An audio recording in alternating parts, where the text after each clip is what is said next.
All, pregnancy last ఫోటోషూట్లో నేను ఈ pink and green colour combination George sari కట్టుకున్నాను.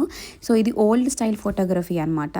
నేను ఒక్కదాన్నే కాకుండా ఫ్యామిలీ మొత్తం కూడా రెడీ అయిపోయారు అండ్ అందరం కలిసి ఫ్యామిలీ ఫొటోస్ కూడా తీసుకున్నాం ఆ రోజు. షూట్ అంతా అయిపోయిన తర్వాత అన్ని అవుట్ఫిట్ అంతా తీసేసి నేను హెయిర్ ఎక్స్టెన్షన్ పెట్టించుకుని అది తీసేసి మేకప్ అంతా తీసేసి ఇప్పుడు ఒక డిఐవై ట్రై చేస్తామని చెప్పి హెయిర్ అంతా పైకి పెట్టేసి ఇదేంటంటే బియ్యంలో వాటర్ వేయాలి. ఏం చేస్తుంది?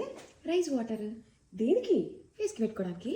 అయ్యో రామా, ఇది ఫేస్ పెట్టుకుంటారా? ఇప్పుడు డాక్టర్స్ ఎంతమంది ఇట్లేతుందా సార్, ఇది వాడితే పింపుల్స్ వస్తాయని అందరు ఇదే పెడుతున్నారు, వైరల్ అవుతుంది సోషల్ మీడియాలో. రైస్ వాటర్ పెట్టుకుంటే మంచి గ్లో అవుతుంది అని చెప్పి. ఇచ్చిదానా? నీకు రైస్ వాటర్ కావాలనుకుంటే నా దగ్గర ఒకటి ఉంది, తెచ్చిస్తాను. ఓకే, ఇది సిరి, ఇది వాడు, చాలా మంచి పని చేస్తుంది తెలుసా. ఆల్ప్స్ కుట్టేసి రైస్ వాటర్ స్ప్రే ఉంది కదా. సో ఇప్పుడు నేను ఇది స్ప్రే చేసుకుంటున్నా ఫేస్కి. 7 days వాడితే ఇంకా మంచిగా కనిపిస్తుంది ఫేస్ అని చెప్పి అన్నది. సో దీంట్లో ఏంటంటే గ్లాస్ లైక్ స్కిన్ ఇస్తుంది అండ్ దాంతోపాటు స్కిన్ బ్రైట్ అవుతూ క్లియర్ అవుతుంది అనమాట. పోర్స్ ఏమైనా అంటే కూడా తగ్గిపోతుంది. అండ్ ఇది మనము టోనర్ లాగా ఆర్ లేకపోతే క్లెన్జింగ్ అయిపోయినాక మిస్ట్ లాగా కూడా యూస్ చేయొచ్చు. 7 days అయిపోయినాక నా ఫేస్ చూడండి బాగా గ్లో అవుతుంది. అండ్ ఇది కనుక మీకు కావాలనుకుంటే నాకు క్యూఆర్ కోడ్ని స్కాన్ చేసి పర్చేస్ చేసుకోవచ్చు. అండ్ బెంగళూరు ఇంకా చెన్నై కోచిలో ఉన్న వాళ్ళకైతే within 2 to 3 hours order పెట్టుకోగానే పర్పుల్ యాప్లో మీకు డెలివరీ అయిపోతుంది. Check out guys.